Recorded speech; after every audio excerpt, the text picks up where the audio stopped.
किया और बस, और कोई मतलब नहीं। ये उपयोग है। लेकिन दुरुपयोग क्या है? दुरुपयोग ये है कि धन तो बहुत है लेकिन वो किसी काम,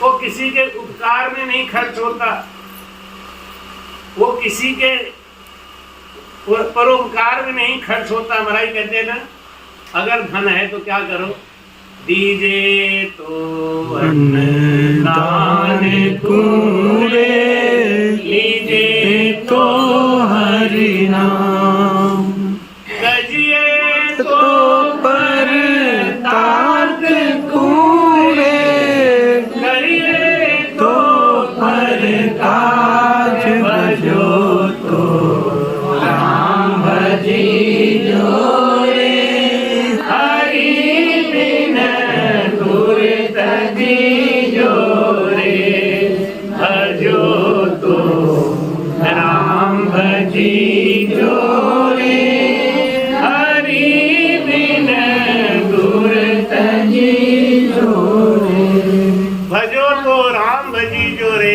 हरि पकड़ो ना तो वो सत्संग सफल हो गया, वो पैसा सफल हो गया।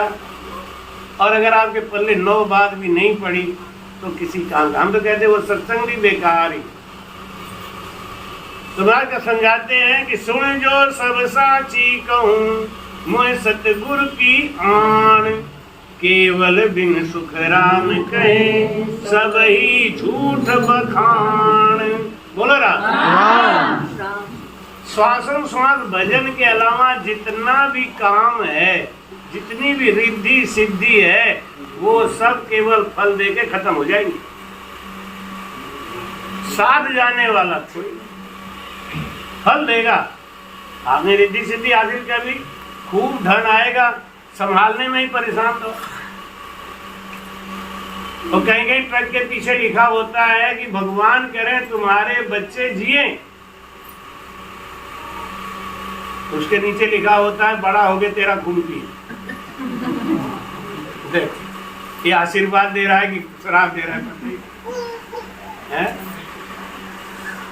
महाराज कहते हैं सुन जो सब साची को, आप जप करो, तप करो, तीर्थ करो, व्रत करो, सब कुछ करो, मिलेगा इस संसार में, मिलेगा, कोई बात नहीं। लेकिन लेके क्या जाओ? सब यहीं लुटाया, यहीं कमाया, यहीं लुटाया, और यहीं पे अपना श्वासों का खजाना भी लुटा दिया। कौन सा ज्ञान का काम किया, क्या इकट्ठा किया? तो भाई कहते हैं केवल बिन सुखराम के सभी झूठ बखान। अगर श्वासों श्वास की भक्ति नहीं है, निज नाम की भक्ति नहीं है, मन को निर्मल करने वाली भक्ति नहीं है, तो सब झूठ है। जैसे आपने खाना खाया, दोपहर में खाना खाया और शाम को भूख लगी आई, इसका मतलब दोपहर में जो खाया शाम तक झूठा हो गया। आपने खूब नींद निकाली, बहुत अच्छी नींद निकाली, लेकिन अभी 2 घंटे के बाद फिर नींद आ जाती। महाराज कहते हैं खूब धन आया, खूब धन आया, लेकिन उस धन का अगर आप सदुपयोग नहीं कर सके, धन का सदुपयोग क्या है? ये है सदुपयोग, संत को बुलाना, सत्संग कराना, ये है सदुपयोग। और उपयोग क्या है? उपयोग है कि अपने खाई, अपना ऐश आराम किया और बस, और कोई मतलब नहीं। नाम बिना दम को एक दिन सो सुख राम के जाति भजन। अभी बंदी करा कल स्टैंड आ जाएगा तब। बिना स्टैंड की जनता नहीं, फिर मन खराब है। अभी इतने लोग थोड़ी हैं कि आवाज अब पीछे तक बोल देंगे, कोई नहीं। जब तक मियाँ पैजामा संभाले, जब तक मुकदमा खाली। जब तक बदलैया जाएंगे, स्टैंड लाएंगे, तब तक यहाँ आरती हो जाएगी। अब कल ही देख धीरे धीरे खाली जात है। हम बहुत चतुर बनते हैं संसार में, लेकिन महाराज जी कहते हैं कि कितना कीमती चीज खो रहा है उसका तो ज्ञान ही नहीं। सबसे कीमती चीज हमारे शरीर में है श्वास, जिसको लेके हम इस संसार में आए। हमको लोग कहते हैं ना, भटकाते हैं, क्या लेके आए थे, क्या छोड़ के जाओगे, क्या तुम पाए। अरे असली बात को सब गोल कर देते। हम श्वासों का खजाना लेके आए थे और हर पल यहाँ लुटा रहे हैं। किसके बीच में? अपनों के बीच में, जिसको हम अपना मानते। अपनों के बीच में ये इतना कीमती श्वास लुटा रहे हैं, लेकिन हमको ये ध्यान नहीं आ रहा है हमारा क्या होगा, आपका अपना क्या होने वाला। जो चतुर है ना, वो पहले अपने श्वास की कीमत को समझते हैं। आप यहाँ बैठे हो ना, आपकी कम से कम 1 घंटा में 900 श्वास जाएगी। अब 900 श्वास खर्च करके अगर आप 9 बात भी नहीं पकड़ के ले गए तो ऐसे सत्संग में जाना भी नहीं चाहिए। जिस सत्संग में आपका मन नहीं लगे, फालतू में बैठ गए, उससे बढ़िया मोबाइल देख रहे हो तो देखते रहो, कोई बात है, क्योंकि वहां भी मिलना कुछ नहीं, यहाँ भी मिलना कुछ नहीं, तो कोई फायदा नहीं। अगर सत्संग में बैठे हो, अगर 900 सांस की कीमत का पता है कि 1 घंटे में हम, ये नहीं कहना बाहर जाके हमने कुछ दिया ही नहीं, महाराज जी को वैसे बना दिया। आपका बहुत कीमती श्वास जा रहा है। अगर देना है तो क्या करो, धन का सदुपयोग क्या है, दीजिए तो अन्नदान, अन्नदान करते रहना चाहिए। और लेना है तो क्या ले, परमात्मा का नाम। चतुराई का व्यापार बता रहा हूं। केवल ज्ञान की जो संगत होती है ना, इसमें चतुराई का व्यापार है। बाकी जगह तो बस लूटपाट।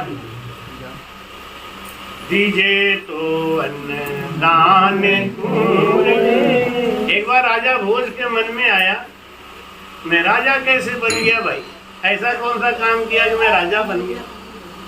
उन्होंने अपने गुरु को बुलाया, राजगुरु जरा अपना पत्रा देख के बताओ मैं राजा कैसे बन गया।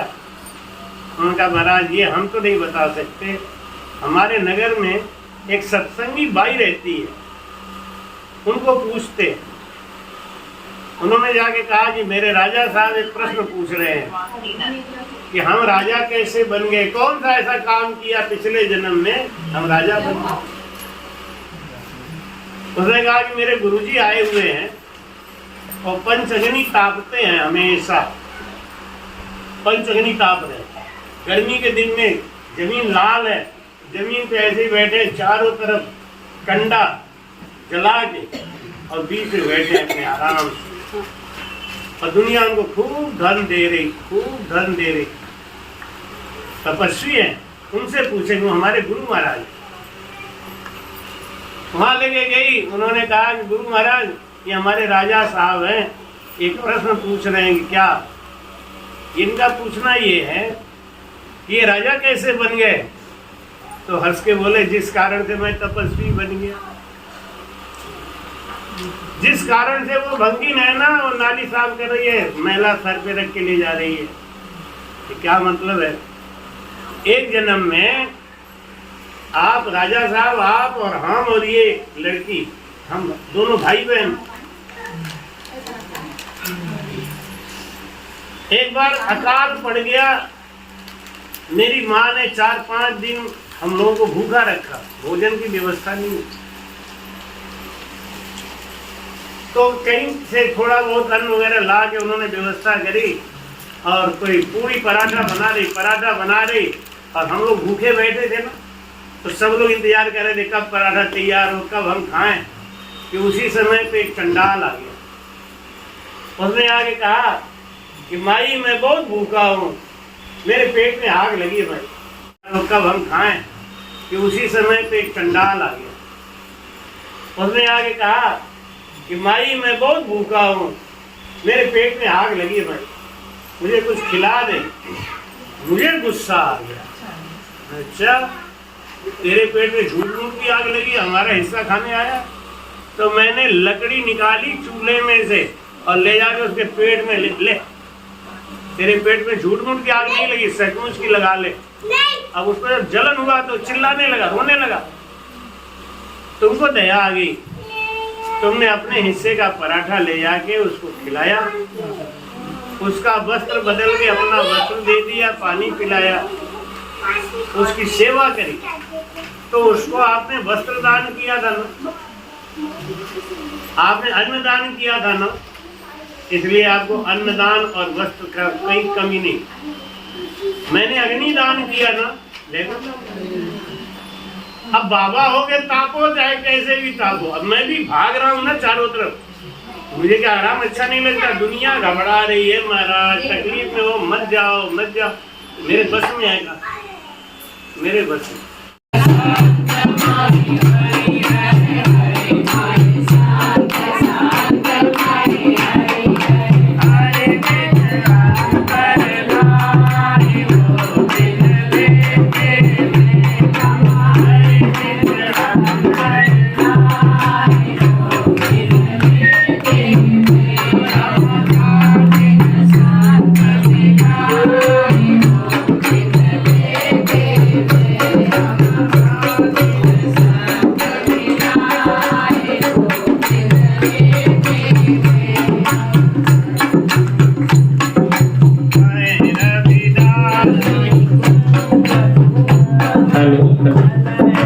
जल माई को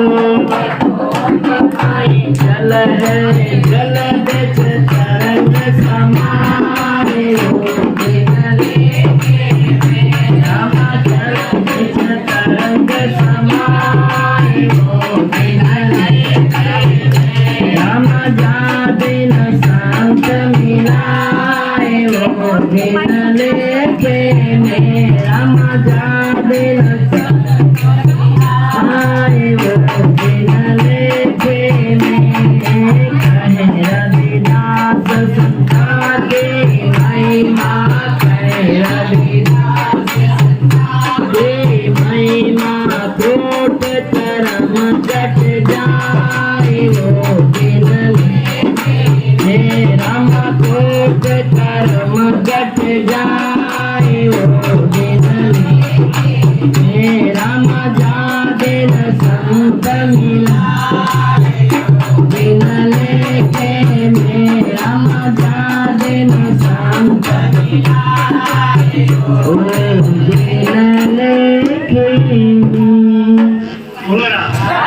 बैठ रहे थे, गंगा विष्णु कह रहे, या तो नारद जी भागते थे या तो आप ही भाग।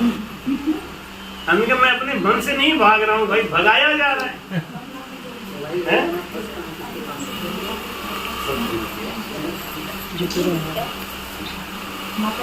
अपने बस में नहीं है जो कुछ हो रहा है ना, ये प्रारब्ध है। अरे रहम दो, कोई बात, ये प्रारब्ध है। और वो मेरी बहन है ना, इसको भी गुस्सा आ गया तो इसने क्या किया, झाड़ू लगा रही थी, सारा कचरा ले आई और लाके उसके भिखारी के ऊपर फेंक दिया।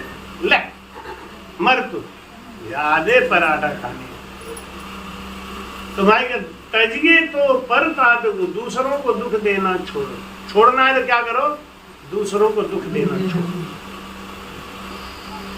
आपकी माता जी सुनाती है ना, जो रोते हुए को हंसाएगा जीवन में बड़ा सुख पाएगा, जो राम नाम गुण गाएगा जीवन में बड़ा सुख पाएगा, राम नाम गुण गाएगा जीवन में बड़ा सुख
दान को लीजिए तो हरिनाम, तजिए तो पर ताद को, करिए तो पर काज। आप करके देखें, आपके जीवन में बड़ी सुख और शांति है। भाई कहते हैं कि धग धग सोवे पावरे, दर्शन कदे न जाए, नैन दिरग सुखराम करे, रूप न निरखे आए। बोलो राम। हमारे अंदर ये जो शक्ति है ना, इसको बोलते हैं वाइटल पावर। क्या ध्यान से सुनना भाई, हमारे अंदर ये जो बोलने की, सुनने की शक्ति है, इसको कहते हैं जीवनी शक्ति। और ये देखने में नष्ट होती है, सुनने में नष्ट होती है, और बोलने में सबसे ज्यादा नष्ट होती है। तो अब बोलने के लिए, सुनने के लिए, आप खाना खाते हो ना, बहुत ज्यादा जब गरिष्ठ खाना खाते हो, उसको पचाने में बहुत ज्यादा जीवनी शक्ति नष्ट हो जाती है। अब आप चलते हो ना, चलने में जीवनी शक्ति नष्ट होती, तो चलना तो पड़ेगा। तो चल के कहाँ जाए? चलने में तो जीवनी शक्ति नष्ट होनी है। जैसे हमसे लोग कहेंगे कि आप तो दिन भर बड़र बड़र बोलते हो, अभी कितनी जीवनी शक्ति नष्ट होती है। लेकिन ये बोलना किसके लिए है? जीव के कल्याण के लिए। महाराज कहते हैं वो बोली मत बोलो जो फालतू का बोल रहे हो, दुनिया की इधर की उधर, उधर की इधर जो बातें कर रहे हो, वो मत कर। चलना है तो भाई कहते हैं कि धीरे धीरे सोवे पाँव रे, दर्शन कदे न जाए। ऐसे पाँव को धिक्कार है, दिन भर गटर गटर घूमे। जीवनी शक्ति तो नष्ट हो ही रही ना, खर्चा तो हो ही रहा है ना, लेकिन किसी काम का नहीं।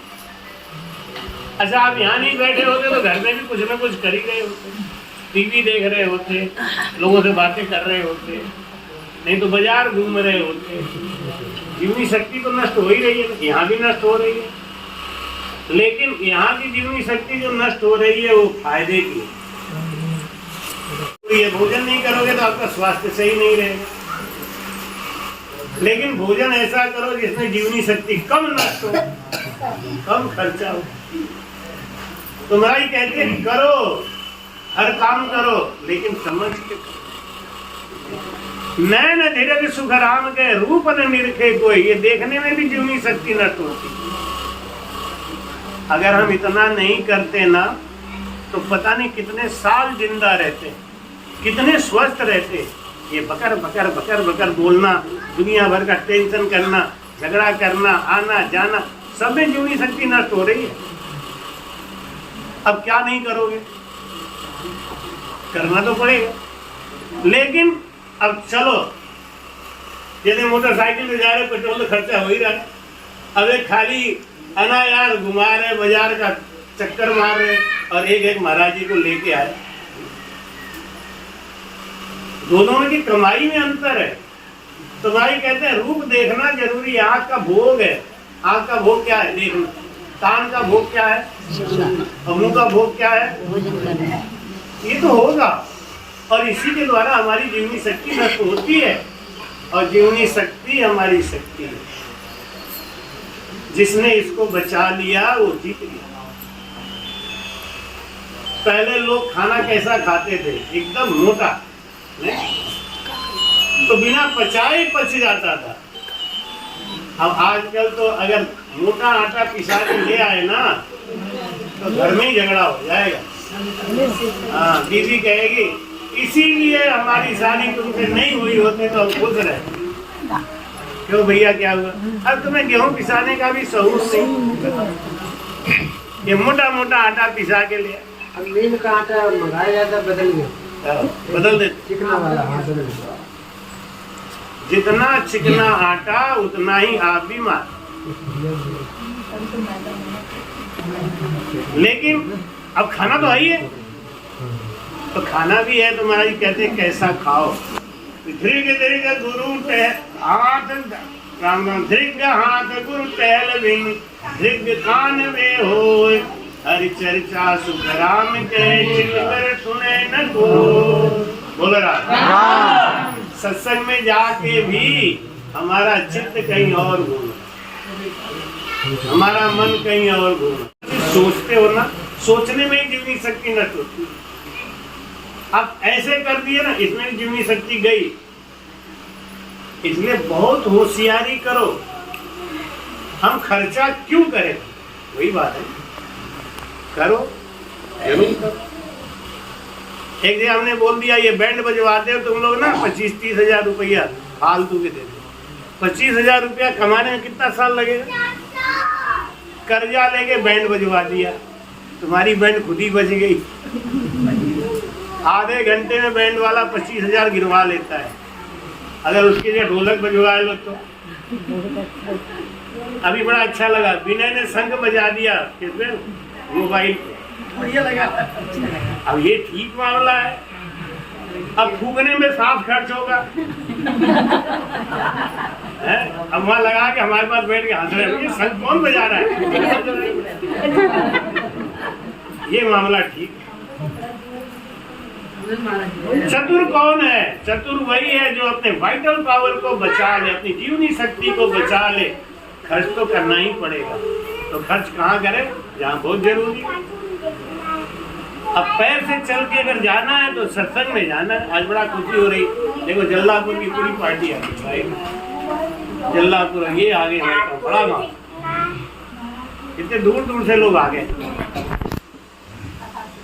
ऐसे धन को कहते हैं ना धन्य है, ऐसे पांव को धन्य है जो धन खर्च करके ऑटो से हम यहाँ तक आए। किसके लिए जा रहे हैं? सत्संग के लिए, आत्म कल्याण के लिए। लेकिन यहाँ भी आके अगर हमारा चित्त और मन कहीं और घूम रहा है तो वो भी गाड़ी गई, फालतू में खर्चा कर दिया। मैं कहते हाथ दृढ़ हाथ है गुरु टहल भी।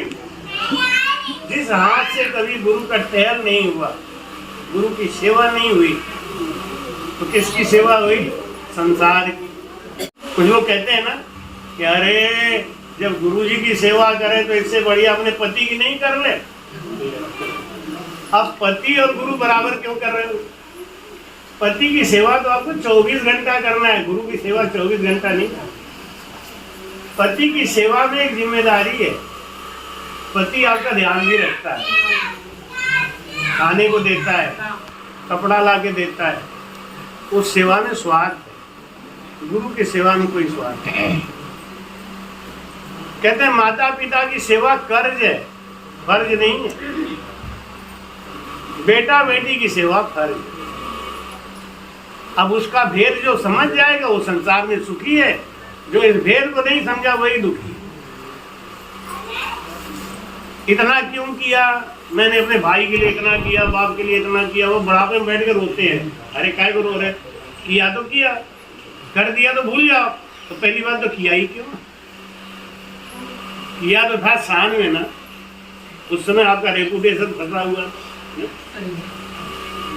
कहते हैं कि जब शादी ब्याह लोग करते हैं ना तो उनको 3 तरीके की बाई चढ़ती है। बाई समझ, किसी को वायु चढ़ जाए तो कोई पगला जाता है, किसी को हार्ट अटैक आ जाता है। वायु, गैस वायु, तो 3 तरीके की बाई चढ़ती है शादी ब्याह में। पहली बाई चढ़ती है झटक बाई।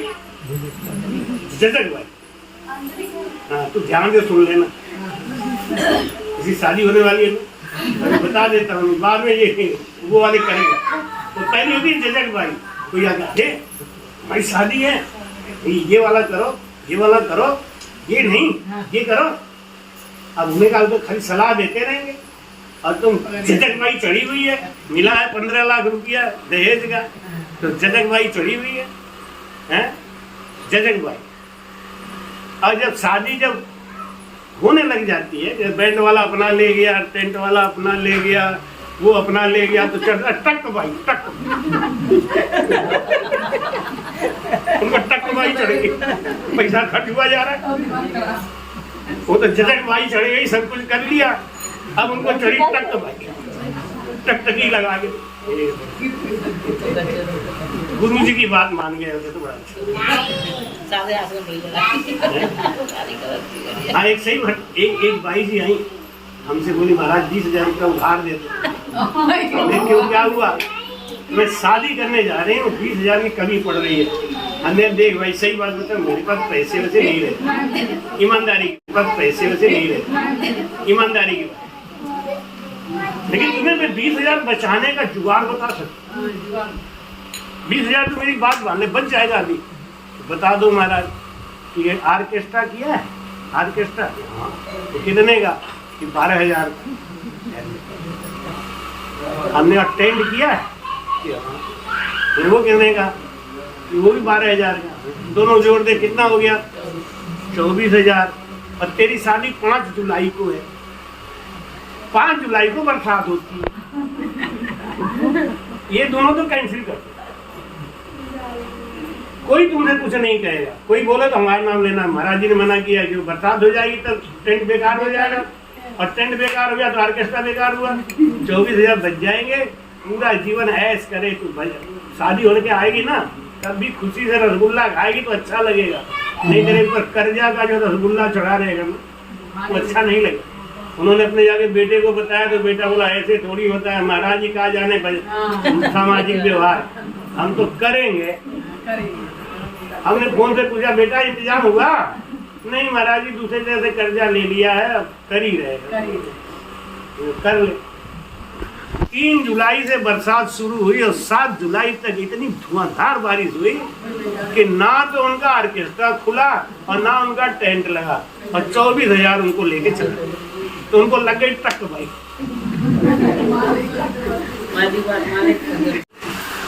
हमें हमारी बात मान लीजिए, आपको पहले से पता था क्या? नहीं पता नहीं ना, हम तो जुगाड़ बता रहे थे, बात हो गई सही को। अंतर्यामी हूँ मैं, अंतर्यामी जुगाड़ बता रहे तो हमसे मांग रहे जुगाड़ बता। तो पहली बाई क्या चढ़ती है? जजक बाई। अभी को समझा रहा, जजक बाई नहीं चढ़ना चाहिए। और उसके बाद में चलती है टक बाई, और लास्ट में जाती है बुत्त बाई। कोई इधर से भी झापड़ मार के चला जाए, इधर से भैया कर्जा में लदे हुए। ऐसे ही इस संसार में अपना जीवनी शक्ति नष्ट करते समय जजक बाई मत बनो, नहीं बाद में बुढ़ापे में बुत्त बाई लग जाए। होशियारी रखो हर समय भक्ति में होशियारी, चलने में होशियारी, बोलने में होशियारी।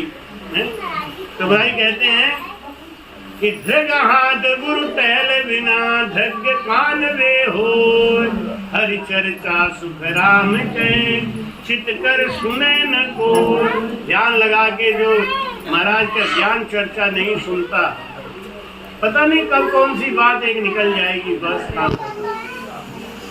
वो एक बात ही कल्याण करने वाली होती है, बाकी 3 घंटा 2 घंटा सत्संग कल्याण नहीं करता, कोई एक बात जाके लग जाती है। तो महाराज कहते हैं धृग धृग बुधवा अकल है, महिमा करे न आए, धृग मन सो सुख राम कहे, गुरु सु मिले न जाए। बोलो राम। अभी एक जगह सत्संग करके आ रहे हैं, वहाँ एक भाई जी बोली हमारे पतिदेव को दान करना बहुत अच्छा लगता है महाराज, हमारे पतिदेव को स्नान करना बहुत अच्छा लगता है, किसी तीर्थ व्रत में जाने के लिए नहीं रोकते, लेकिन महाराज में सत्संग अच्छा कैसे कलजिया बचाई चुंदरी, चुंदरी मतलब मानव तन, ये भगवान भक्त दोबारा नहीं दे। क्यों नहीं देंगे? तो कहते हैं कि अरे तू बेकार है, तुझको इसकी जरूरत ही नहीं है।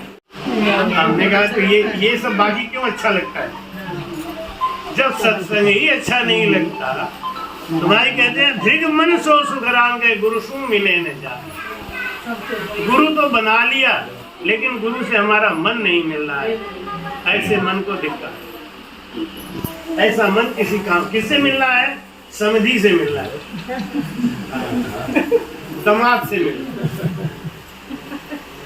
है। समधि आवे तो ले खीर पूरी पुआ, और बाबा आवे तो सगा परू से खीर साध को राव पिला। ऐसे मन को धिक्कार है। तो अच्छी बात है, तो मांगे था।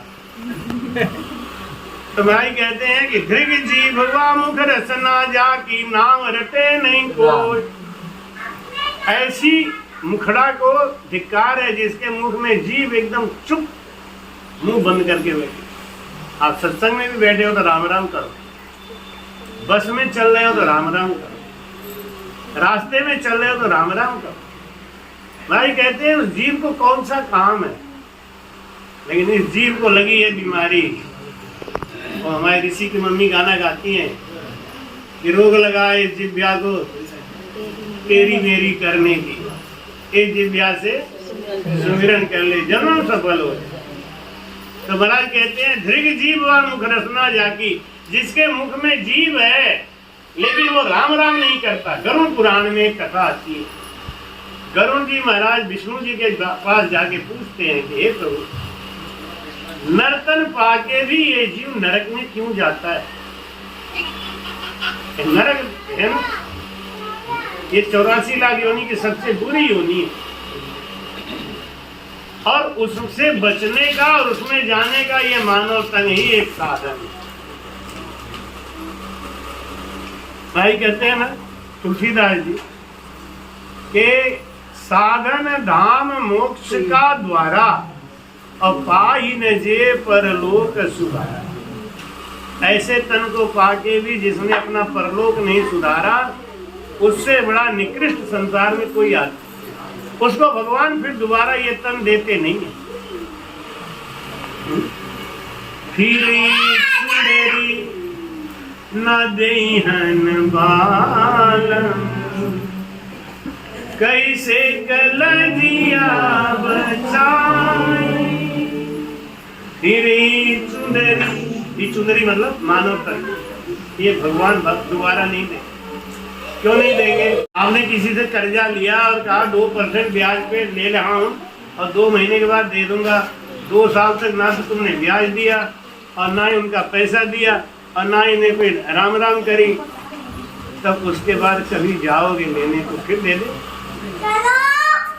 ऐसे ही नरतन परमात्मा ने हमको दिया हमारे प्रार्थना करने, और हमने उनसे प्रार्थना किया गर्भवास में कि अहो प्रभु मानव तन दीजो, भरत खंड के माही, केवल भगति करूं संत सेवा, और करा कछु नाही।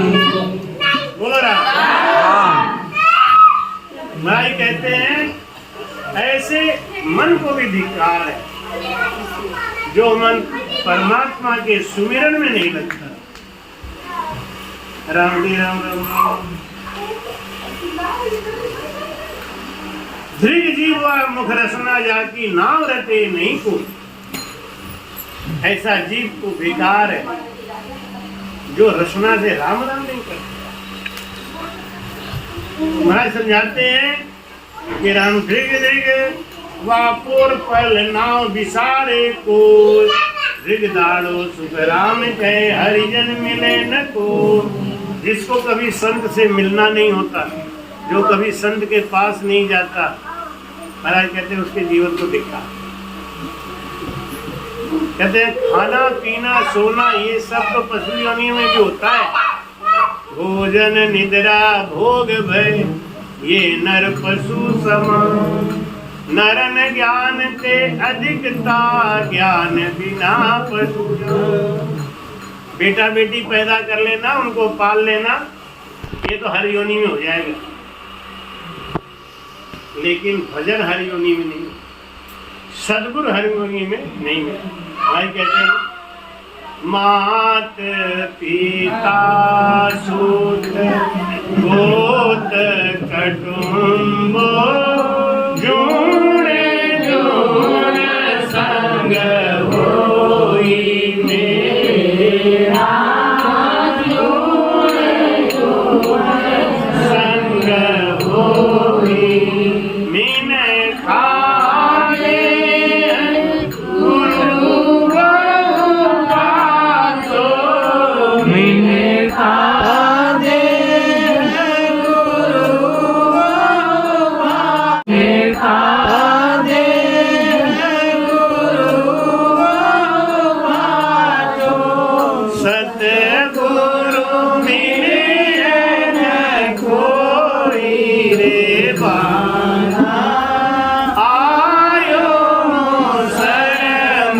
बिहार।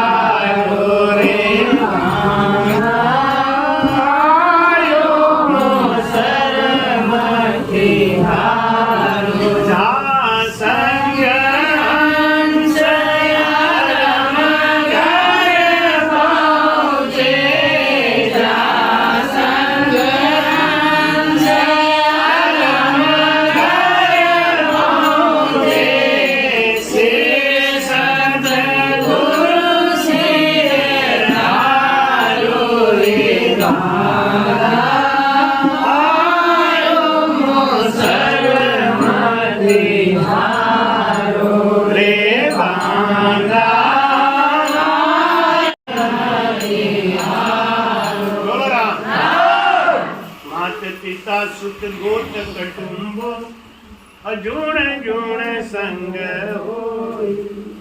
किसके माता पिता नहीं है, किसका परिवार नहीं है, हैं? एक बार मैं बोल रहा था, हमने कहा कि साधु संत और काला भौरा ये लोग किसी के कोख से पैदा नहीं होते। हमारी मम्मी बोली झूठ गाय को बोलता है। हमने क्या हुआ मम्मी, तो बोले कि तू मेरे कोख से पैदा नहीं है, हमने तुम्हें साधु पैदा किया है, तुमने तो बेटा पैदा किया। राम राम यादव जी, राम राम। ठीक ठीक ठीक। अब तो 5 दिन रहेंगे, ही नहीं रहेंगे, ही नहीं रहिए। अब आप जो साथ में तब ना, हम तो देंगे। दीर्घ दीर्घ खाली जाते हैं नाव बिना दम पूरा, दीर्घ दीर्घ वाको धन्य है गुरु नहीं पूजा लाए। अधृग मस्तक सुख राम कहे चरण निभाओ नहीं जाए। जब कितना बढ़िया लाइन पे चरण छू लिया। कहते हैं मस्तक तो झुकना ही है, क्या तो समधी के सामने झुका लो, मस्तक तो झुकना ही है। लेकिन महाराज क्या कहते हैं, माना एक गजल है कि माना सनीम तुझने सजदे की हार जूटी, उस दर से सर उठा, इस दर से सर ना उठे उस दर से सर उठा ले। झुकाना ही है सर को तो गुरु के चरणों में झुकाना है, बाकी सर के सामने दीर्घ मस्तक, ऐसे मस्तक को धिक्कार है जो हर जगह तो झुकता है लेकिन गुरु के चरणों में नहीं। उस मस्तक में क्या है, अहंकार बसा, और जहां अहंकार बसा हुआ है वहां से परमात्मा को मैं कह लघुता सुखकारी सुखकारी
हैं जो झुकना जानता है वही बचना जानता है। आंधी आती है ना, जो पेड़ एकदम झुक जाता है वो बच जाता है, और जो अकड़ के खड़ा रहता है वो उड़ जाता है, जड़ से उड़ता है। जो झुकना जानता है, लघुता सुखकारी, सुखकारी, छोटा बनने में बड़ा सुख। अहंकार है ना, ये हमारा मान सम्मान सब घटा देता। नीची भूमि जहाँ जल रहसी, जहाँ गड्ढा है वहाँ पानी इकट्ठा होता है, और उस पानी को जानवर भी पीते हैं, लोग भी अपना प्यास बुझाते हैं। लेकिन ऊंचे भूमि पे पानी रुकता है तो कोई पानी प्यास बुझाने लायक है? कुछ नहीं।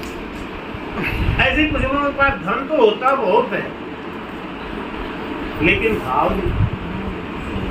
प्रेम निभाई कहते हैं कि धृग जाको धन माल है, धृग बग पावर होय, और सतगुरु की सुखराम के महिमा करी।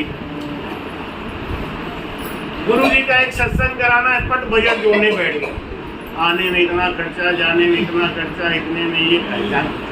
बूढ़ा आदमी था ना, कंजूस, उसको कोई बीमारी हो गई। डॉक्टर ने कहा भाई सेठ जी आपकी बीमारी में 70,000 रुपया खर्चा है। 70,000? हाँ, इतने में आप ठीक हो जाओ। अच्छा, अगर नहीं ठीक हुआ, मर गया तो उन्होंने कहा तो 2,500-3 हजार में काम हो जाए। तो नहीं तो हमें मर जाने। 67,000 बच रहा है कि नहीं? जिंदा रहने में 70,000 खर्च हो जाएगा, मरने में 3,000 ही लगेंगे, तो ठीक है, मर जाओ तो ठीक। उसके लिए महाराज जी कहते हैं धृग जाको धन माल है, धन तज नीके राख तन, तन तज रखिए लाज, लाज प्राण तज दीजिए एक राम के काज। देखो हमारी मैना देवी का अगर याद नहीं करें तो बड़ा गड़बड़ हो जाएगा। गई तो गई, ये क्या जोड़ के गई? ये है, इसको कहते हैं धन। ये धन कमा के गई नहीं। मरने के तो बहुत मर रहे हैं सब, एक एक दिन में 1000-1000 मर रहे हैं। कौन याद करता है किसको? लेकिन वो ऐसा करके गई है कि अगर शिव कुमार थोड़ा ठंडा भी पड़ना चाहे तो लोग पंच करें। ये दशहरा आ गया, ध्यान है कि नहीं? नहीं तो शशि वहीं से फोन मारेगी, भैया क्या कर रहे हो तुम? दशहरा आ गया, कोई तैयारी वारी चल रही। मतलब ये धन कमाया है उनका, अगर कोई ढीला होना भी चाहे तो होने नहीं देंगे। ऐसा धन कमाओ संसार में, जब इस संसार से जाओ तो आपकी याद दुनिया का। कहने के लिए कबीर साहब कहते हैं, कबीरा हम जब पैदा हुए जगह से हम रोए, ऐसी करनी कर चलोगे हम हंसे। अपना काम बना के निकल लो, दुनिया तो तब भी रोएगी, तब भी रोएगी। अच्छा, खूब इकट्ठा करके जाओ तब भी रोएगी, और बिल्कुल मत इकट्ठा करके जाओ तब भी रोएगी। तो उनको तो रोना ही है, तो अपना काम क्यों छोड़े? एक बहुत सी वो राम से नहीं थी, अपने मायके में उसके यहाँ कोई भी भिखारी आ जाए, कोई अतिथि आ जाए, आओ विराजो, और उनको अपना चावल दाल रोटी सब्जी चटनी अचार प्याज ऐसे लगा के देती। उसकी आदत में थी। शादी हो गई, ससुराल है, ससुराल में वहाँ कोई इनके दरवाजे भिखारी, कुछ लोग होते हैं ना जिनके दरवाजे भिखारी भी नहीं जाते, जान जाते हैं ना उनकी आदत। हमारे ताऊ जी थे ना, उनके ताऊ जी के होते, उनके दरवाजे पे सब्जी वाली नहीं जाती। क्यों? 20 रुपए की सब्जी ले और झटझट करें और रखवा ले 30 रुपए से ज्यादा का माल। तो सब सब्जी वाले समझ गए कि वो आए हैं यहाँ, तो नहीं आते दरवाजे, उधर भी घूम। तो ऐसे कुछ लोग होते हैं ना, तो उनके दरवाजे कोई जाता ही नहीं था। बहुत बड़ी बहुत सोचे कि ये कैसा विचित्र घर है, इनके घर में कोई भिखारी तक नहीं आता। अच्छा, भिखारी जो होता है ना, वो बड़ा होता है या देने वाला बड़ा होता है? देने वाला जब लेने वाला हाँ एक बार, अरे एक बार तुम्हारी माता जी ने हलवा बना के दिया हमें 80 घाट पे कि ले जाओ भिखारियों को बांट आओ। उस दिन इतनी ठंड थी, कोई भिखारी नहीं दिखाई दिया। अब 2 बाल्टी लाद के जैसे तैसे काम आए, थक थका के। अब उनको वापस लेके कहा जाए कि ये भगवान 2-4 भिखारी भेज देते किसी तरीके से, हम इन्हें सड़का देते। कोई भिखारी नहीं दिखाई दी। एक पंडा मिला, पंडित जी भिखारी मिलेंगे तो क्यों आज बार भिखारियों का भाग्य खुल रहा है क्या कि आप लोग पूछ रहे भिखारी मिलेंगे? अरे 2 बाल्टी हलवा लाए, हमें टेंशन हो रहा है, इसको लेके जाऊंगा उतनी ही मेहनत लगेगी। तो उन्होंने किसी को जानते थे, तो उन्होंने आवाज दी इधर आ रहे, उसको बुला लिया, उनको बुला के लिया, उनको बुला के लिया, 4-6 आ गए, सटा दिया। तब मुझे पता चला लेने वाला भी नहीं हो ना तो बड़ी दिक्कत होती है। आपको दान करने का मन है, किसको दोगे? तो वो भी, अब वो बेचारी रोज सोचे, एक दिन पता नहीं कैसे कोई नया भिखारी आया होगा, वो भटक के आ गया, ओ भाई जी भूख लगी है भाई जी कुछ खिला दे। और छठ रसोई में घुसी, थाली निकाली और चावल दाल चटनी सब्जी अचार प्याज ऐसा जुगाड़ बना के लेके चली। सास ने देखा, अच्छा तेरा भैया आया है क्या? सास की बड़ी गाली यही हो, सास बहुत अगर गाली दे सबसे बड़ा गाली है हाँ कि तेरा बाप आया क्या भैया आया, ऐसे ताना मारते। हमें नहीं पता है, तो यूं ही अब हम क्या जाने हम लोग की भाषा क्या होती है। अब वो कथा में आती है, ऐसे बोलते होंगे तभी तो हम जानते हैं। अब वो कांप गई बेचारी थाली लेके, कहाँ चली हो?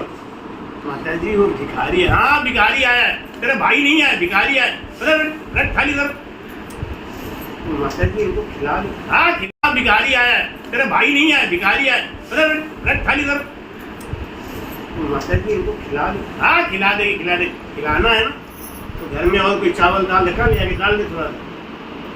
ये तो महाराज जी माता जी ये ले जाएंगे, कब बनाएंगे कब खाएंगे, भूख तो इनको अभी लगी होगी। अब इनको आग भी मिलेगा कि नहीं? भिखारी तो भिखारी है, लकड़ी मिलेगा। ये तो दुनिया भर का ठेका लेके बैठी है क्या? जाके बोल दे उसको मेरे घर में कुछ नहीं है। अब बहू का क्या करे बेचारी, जाके बोली बाबा आप जाओ यहाँ से, मेरे घर में कुछ है नहीं। तो बाबा ज्ञानी थे ना, बाबा समझ गए, आंखों में आंसू देखते ही समझ गए इसका भाव तो है। लेकिन अम्मा बैठी है घर में, कहने बेटा घर में कुछ नहीं है तो तू क्या खाती है? वो भी ज्ञानी थी, उनके मैं तो बासी खाती हूँ। बासी खाती है बेटा, लेकिन बासी भी खत्म हो जाएगा तब क्या करेगी? कि तो आपकी तरह भीख मांगूंगी। अब सास का टेम्परेचर आ गया। जब उनके पति देव आए ले आए, ऐसी बहू नाक कटा दी पहले ही दिन। भिखारी आया था, उसको बोलती है मैं बासी खाती हूँ। 1 महीना हो गया इसको आए, 1 महीना में कितने दिन बासी खाई है तू बता रहे? कब बासी खाई? चुप रहे। ससुर बोली बेटा ऐसा क्यों बोली? अरे ये ऐसा बोली तो बोली। इसके बाद एक बात और बताऊं क्या, ये बोल रही कि जब ये भी खत्म हो जाएगा तुम्हारे पीछे भीख मांगूंगी, भिखारी बनेगी, ये भिखारी बनेगी, हमारे घर की वो भिखारी बनेगी। तो मेरा बेटा तू ज्ञानी ऐसा क्यों बोली? कि पिताजी माता जी जब दान पुण्य नहीं करने देंगी तो आगे क्या खाऊंगी? आज जो खा रही हूँ ना, ये तो पिछला दान पुण्य किया है वो खा रही है। आज आपके जीवन में सुख है, पाप करने के बाद में भी वो क्यों है?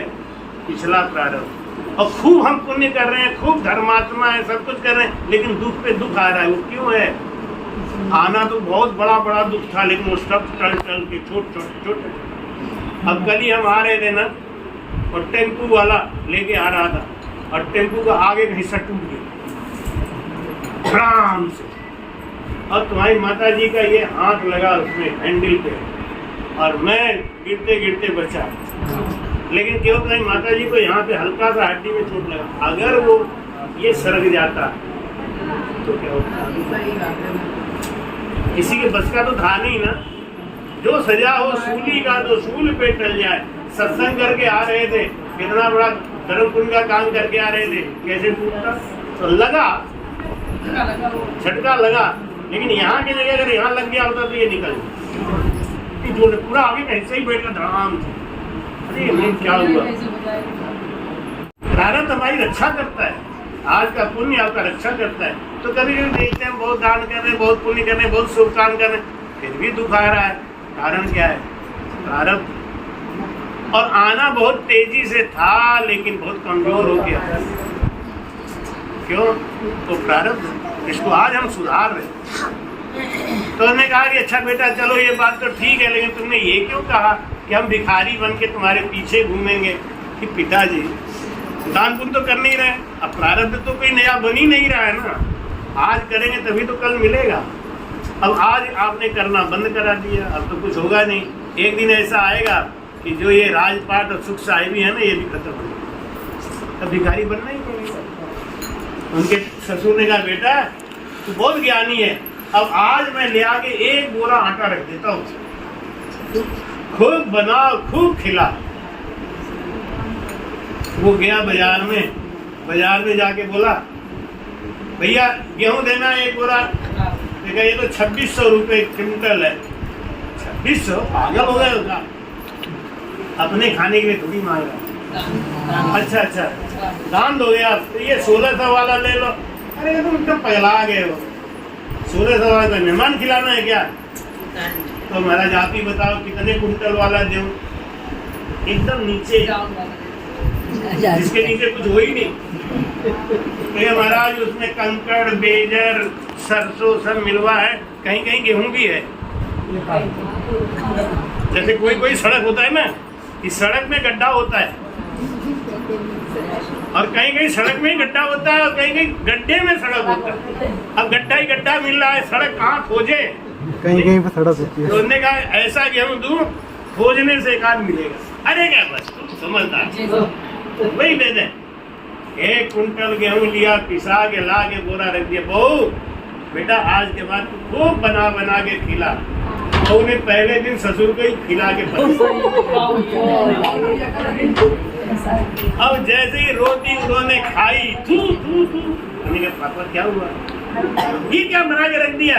इसकी आदत डालो, इसकी आदत डालो। क्यों? क्या आदत क्या डालो? मैं ऐसा खाना खाऊंगा, मैं ऐसा खाना खाऊंगा। पिताजी आज नहीं खाओगे, कल आपको यही खाना पड़ेगा। जो बांटोगे वही तो खाओगे। तब उनके आंख खुली कि बेटा एक काम को ठीक कर, इतना खाना बनता है, एक थाली खाना अगर किसी गरीब को दे दोगी तो इसमें कोई बुराई नहीं। अपने पत्नी को समझाएगी तुम क्या जानो, तो इसमें कोई बुराई नहीं। अपने पत्नी को समझाएगी तुम क्या जानो, ये सब सत्संगी है, नई औरतें आई हैं, ज्ञानी है। तो दृग को धन माल है, दृग बक्तावर होए, सतगुरु की सुख राम के महिमा करी न को। दृग सुख संपत्ति होए, सतगुरु को सुख राम कहे, अर्पण करे न कोई। बोलो राम। राज कहते हैं कि जो माया तो सतगुरु चढ़ गई सो तो चढ़ गई राम, और बाकी सब सुख राम के नाम गया बेकार। तन पवित्र गुरु सेव से धन पवित्र कर धाम, मन पवित्र सुमिरन से तीनों विधि कल्याण। तन पवित्र गुरु सेव से, खाली गंगा नहा के डुबकी लगाने से तन पवित्र नहीं होता। कष्ट से जब सेवा करते हैं हम, तब हमारा तन पवित्र होता है। और कहीं से पाप की कमाई आई, कहीं कुछ भी आया, उसको अगर थोड़ा दान करते रहेंगे तो वो शुद्ध हो जाता है। और मन शुद्ध करना है तो क्या करना पड़ेगा? भजन करना। मन पवित्र होए सुमिरन से तीनों विधि। एक चोर था, वो चोर गया, एक सेठ जी का दुकान खुला हुआ था, देखा गुल्लक खुला हुआ है, पूरा समेटा। सेठ जी कहीं पानी वानी पीने गए हुए दुकान छोड़ के। दुकान कभी अकेले नहीं छोड़ना चाहिए, पता नहीं कब किसकी क्या नियत। लोग सीसीटीवी कैमरा लगा के छोड़ देते। अरे सीसीटीवी कैमरा लगा के छोड़ दोगे, चोर माल लेके भाग गया ना, तो अब वो पुलिस उनको खोजेगी नहीं। मालूम क्या कहेगी पुलिस? वो जान गई कि यही है, उससे सेटिंग बना लेंगे। कहेंगे देखो सीसीटीवी कैमरा में फोटो है, उसको पकड़ो, तो कहेंगे इस जिला का नहीं है, पता नहीं कहाँ से। अब सोचते रहो। अब वो पूरा सामान समेट के लेके भागा, सेठ जी पीछे पीछे भागे। वो भागता भागता गया, देखा एक जगह सत्संग हो रहा था, उसने कहा कि सत्संग में घुस जाओ। वो घुस गया, सरकते सरकते बिल्कुल आगे आ गया। देखा पीछे सेठ जी आ गए हैं, सत्संग खत्म होगा तो माल पकड़ जाएगा, तो कुछ नहीं है तो गेट ही चढ़ा दो, दान कर लो, अभी तो हमारा है। तो उसने चट उठा के गठरी गुरुजी को दे दी। गुरुजी रखो आप, माल है रखो। गुरुजी ने देखा माल है तो अपना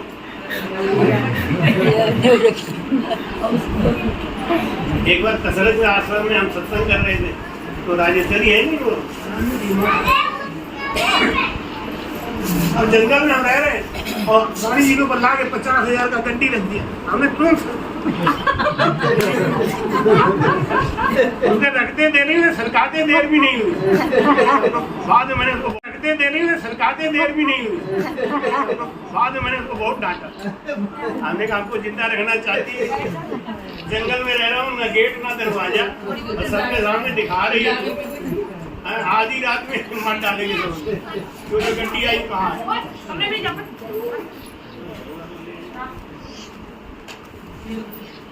माल पकड़ा दिया गुरुजी को, गुरुजी ने माल अंदर रख लिया।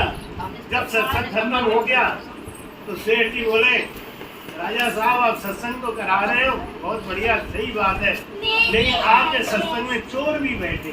हरी सत्संग कौन है बताइए। देखो ये आदमी।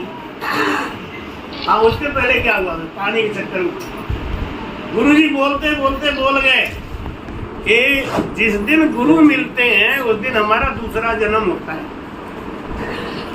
गुरु जब कंठी बांधते हैं ना तो हमारा पिछले जन्म का सब पाप कट जाता है और हमारा नया जन्म शुरू होता है।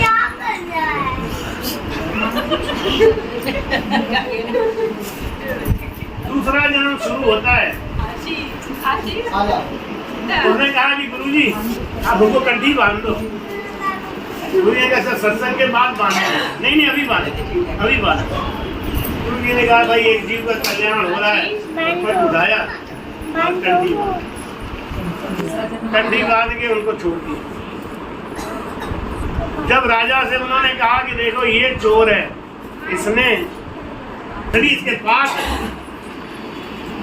राजा ने कहा अगर गठरी इसके पास मिल गई ना तो इसका गर्दन कलम करवा दूंगा, और नहीं मिली तो सेठ सोच ले तेरा क्या होगा। अब तलाशी ली जाने लगी, उसके पास तो था ही नहीं, और सेठ ने कहा मेरे सामने लेके ये घुसा है तो आसपास तलाश करो। सब जगह तलाशी हो गई, लेकिन राजा के गुरु की कौन तलाशी करेगा। माल तो राजा के गुरु के पास, जो माया तो सदगुरु चढ़ गई, सो तो चढ़ गई। जब उसको धन नहीं मिला तो वो बड़ा राजा ने कहा क्यों भाई, ये कह रहे तू चोर है, तुमने चोरी करी, तेरे पास कोई प्रमाण है। उसने कहा मैंने गुरु बनाया है, मुझे अपने गुरु महाराज की सौगंध है, इस जन्म में तो मैंने किसी की चोरी नहीं करी। ये इनकी तो बात छोड़ो, इस शेर की तो बात छोड़ो, इस जन्म में मैंने किसी की चोरी नहीं करी। शेर बोला अरे राजा साहब बिल्कुल झूठ बोल रहा है, मैं इसको पहचानता हूँ, मेरा झोली लेके ये भागा है। तो भाई ये तो बहुत बड़ा कसम खा रहा है, कि तो इसकी परीक्षा ले लो, परीक्षा ले लो। तो क्या परीक्षा देगा, आग जलाओ मैं कूद जाऊंगा, अगर मैं भस्म हो जाऊँ तो कोई बात ही नहीं, अगर मैं बच गया इसका मतलब सेठ झूठ बोल रहा। राजा ने सोचा अगर ये कूद गया तो मर ही गया, अब बाद में क्या होगा। तो उन्होंने कहा नहीं एक लोहे का छड़ ले आओ, लाल करो, इसको पकड़ो, अगर तुम सच्चे हो तो तुम जलोगे नहीं, ये अग्नि तुम्हें जलाएगी नहीं, ये अग्नि तुम्हें जलाएगी नहीं। लाल किया गया एक क्षण। उसने कहा हे गुरु महाराज, अगर आपके वचन में सत्यता है तो परमात्मा आप साक्षी हो, अग्निदेव आप साक्षी हो, इस जन्म में मैंने किसी की चोरी नहीं। आप मुझे क्षमा करना, कह के लाल सरिया पकड़ ली, वो सरिया ठंडी हो गई।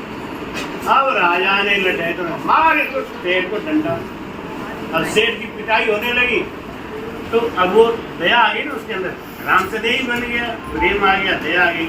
बोले राजा साहब ये छोड़ दो इसको, ये सही बोल रहा है। क्या बोल रहा है कि पिछले जन्म में मैंने इसकी चोरी करी। राजा बोले पिछले जन्म में करी, उसका हिसाब इस जन्म में कैसे होगा रे?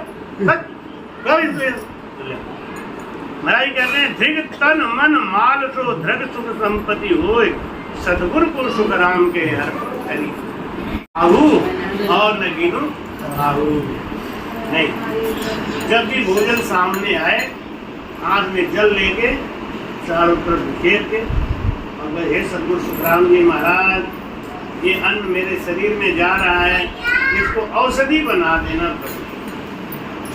राम के आशु को उपजे, दरिया कहे दुख जाए, महिमा महाप्रसाद की पाओ प्रीत लगा। ऐसे अर्पण करके भोजन करो, वो प्रसाद हो जाएगा, वो गुणकारी हो जाएगा। ईसाई लोग ऐसे ही करते हैं।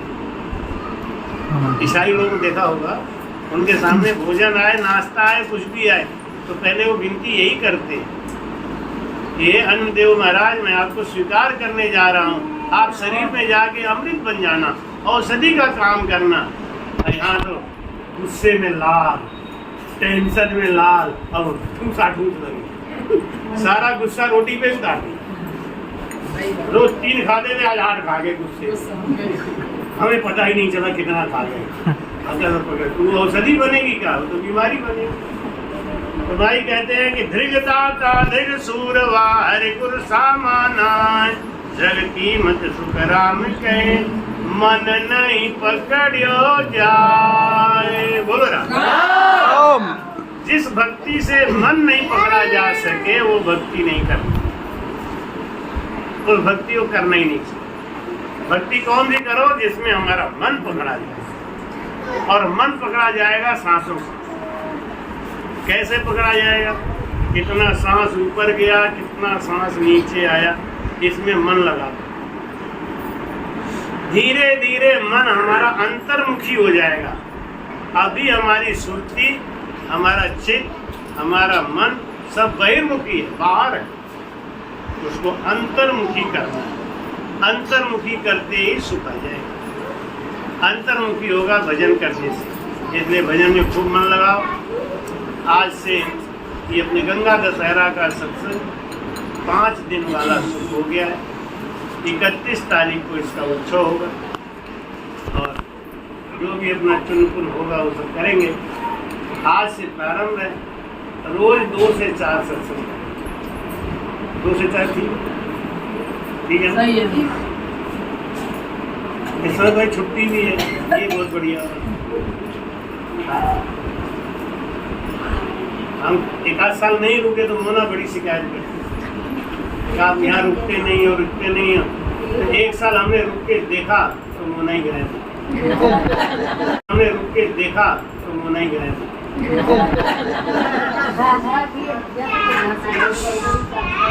कोई भी बात रही हो, तुम गायब तो थी, तो हमने कहा तुम रुकती नहीं तो हम रुकेंगे। फिर 1 साल पूर्ण किया, समझ गए। तो अब राम जी कृपा हो गया, तो नौकरी लग गई, पत्नी तो छुट्टी रहेगी जून में। तो मास्टर लोग जून में खाली रहते, इसलिए कोई दिक्कत की बात नहीं। तो 2 से 4 वो सत्संग करेंगे।